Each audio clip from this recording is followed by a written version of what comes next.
This is a chessvideos.tv training video, and this is a guide to checkmating with a bishop and knight versus just a king. Now, this position occurs very rarely in actual games just because ending up with this kind of material imbalance at the end is just very unusual. But I think it's helpful to know how to do this because it's interesting, so out of curiosity, but also because it illustrates some things about how the bishop and knight work together, and also how we can use not only them but also the king to sort of corral the enemy, the opposing king. So I just picked sort of a random position, and it's white to move here. And the first thing we want to do is force the black king to the edge of the board, or ideally the corner.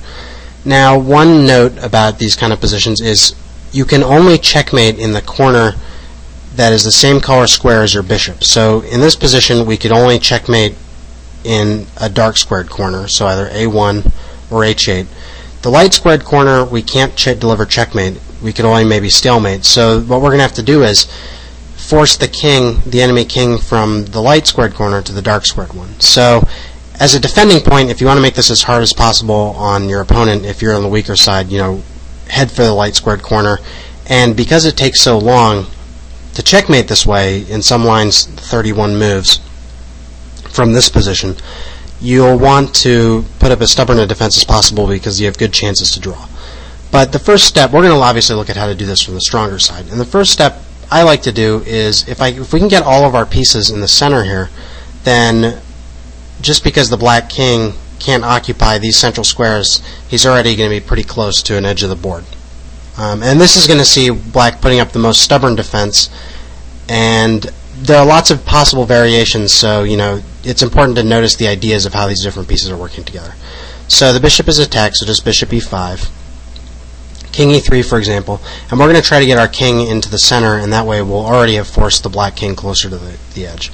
King d4, bishop d4, check, king e4, and now after king c4, the king is going to have to step away from the center and one step closer to the edge of the board. Here, king f5 is possible here. Black chose king f3, and now king d3.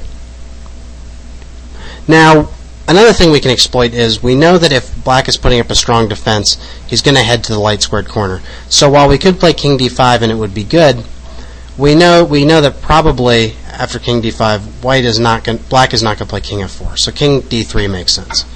Now king f4, bishop e5 check, king f3, and now we've got king d4, and this is just sort of a waiting move because now black can't waste any more time staying near the center of the board. He's going to have to move either to e2 or g4, and those are the farthest points away from the corner that he can stay. So he tries king f2, king e4, and now you see that the black king is slowly being forced to the edge. King g2, king e3, and now really the only choice for black is to stay in this corner. He can come to, say, h3, but after king f3, we're already a decent way along in the process of forcing him up to h8. I'm not going to go through the whole lines doing that here because we're going to look at a similar line shortly. But you'll just know that if you can achieve something like this where you've shut him out of the light squared corner and he's on the edge of the board, you've already made a lot of progress. So after king e3, black's going to play king g1. It's really the only try. King f3, king h1. So now we have the position where we've forced black to the corner, but it's the wrong color corner.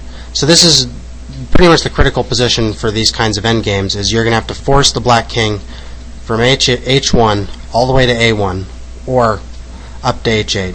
I chose to do it from h1 to a1 because it's a little easier to follow. So here we're going to start with bishop g3, and the first goal is to control the squares behind the king. So as we force this king, say, to g1 and then f1, we're going to want to control the squares behind him so he can't run back into his corner.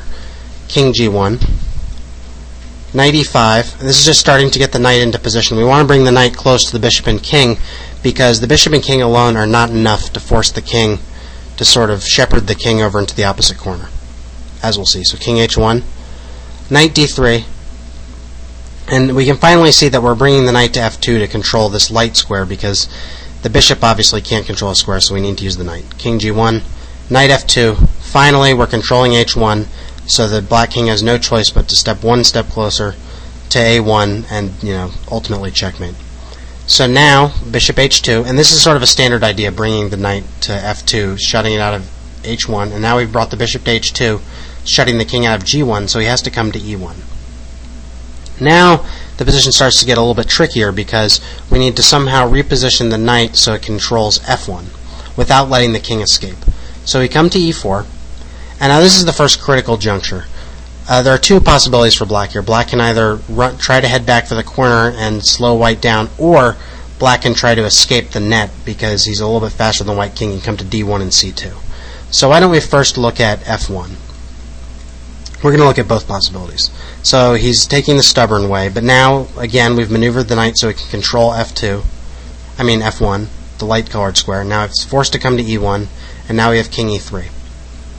Now the king has no choice but to come to d1, and now as you'll see he's threatening to come out of c2, so we got to come to d3. And now the king comes back to e1. But, and this illustrates a nice principle again, when we use the king to control this square and the knight controls this square, we can play bishop g3 check, and the king has to head back to d1.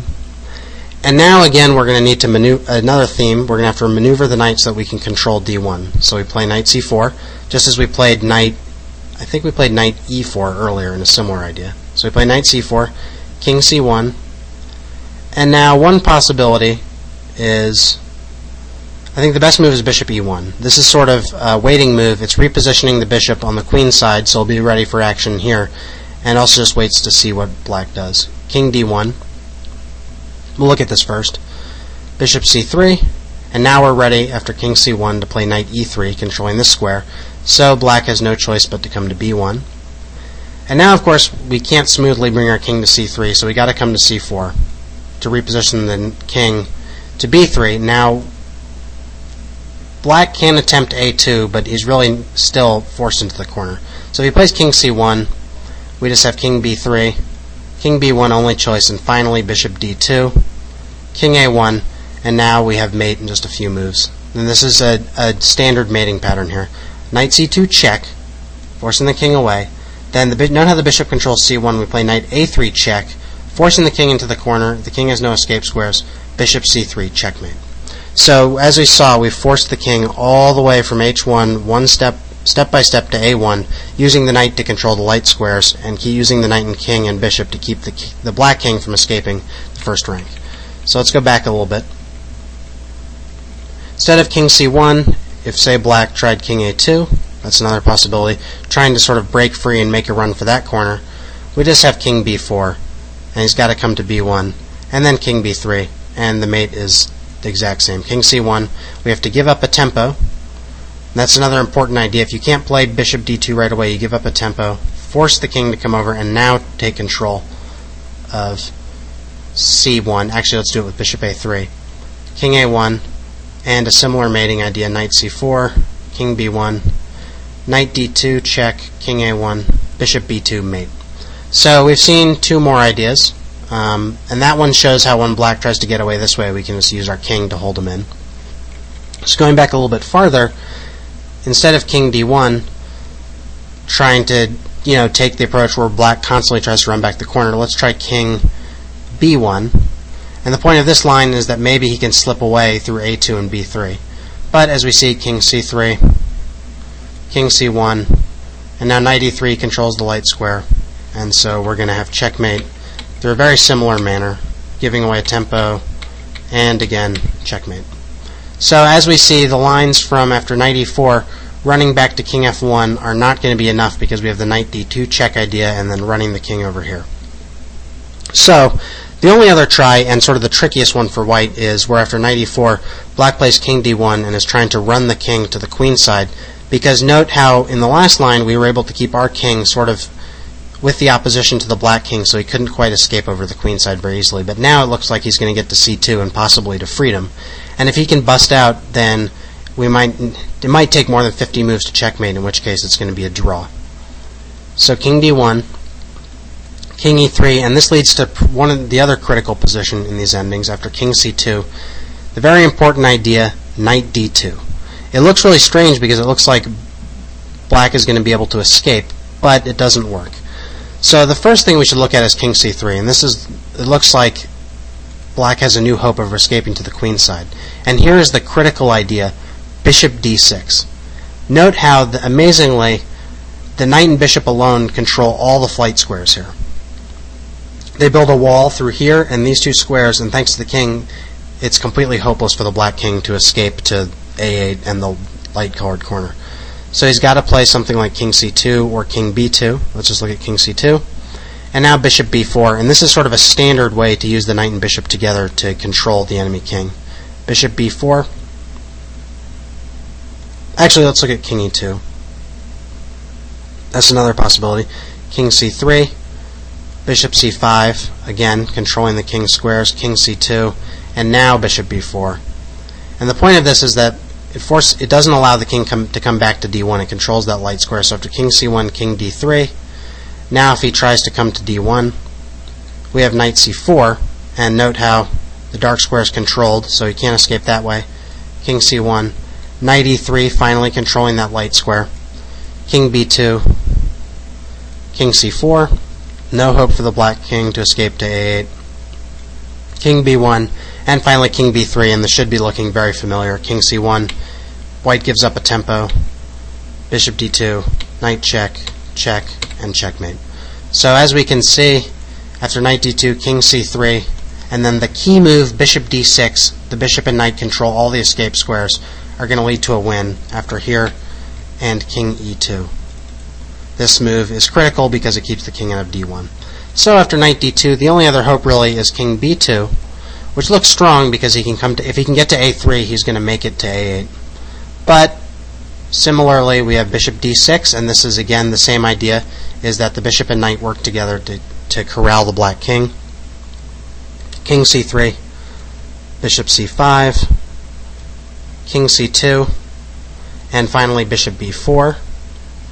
And now this is slightly different. In the last position we played king e2, but I'll show you how here bishop b4 also wins just as quickly. King d1, the king is trying to escape, but we have knight e4. The king can't come any closer to h1, so he's got to stay here, say with king c1. Now we have king d3. King b2, it looks like the king is getting out, but we have bishop a5. And now if here we have knight c5 check, winning.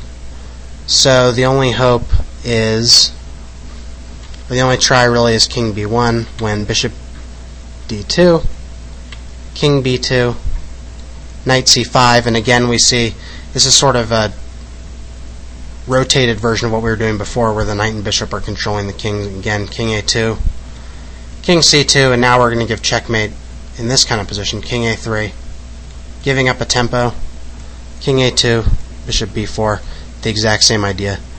Knight d3, king a2, knight c1, and bishop c3 mate. So that shows sort of a similar position, only rotated a little bit. I noticed there are a lot of variations there, and it's pretty complicated to this bishop and knight checkmate, and in fact there were some tries that I think I got most of the best tries for black and showed the ideas. But this is also kind of confusing because in your game you might have to bring the black king from, say, or the enemy king from a8 to h8, or you might have a light squared bishop and have to do the reverse.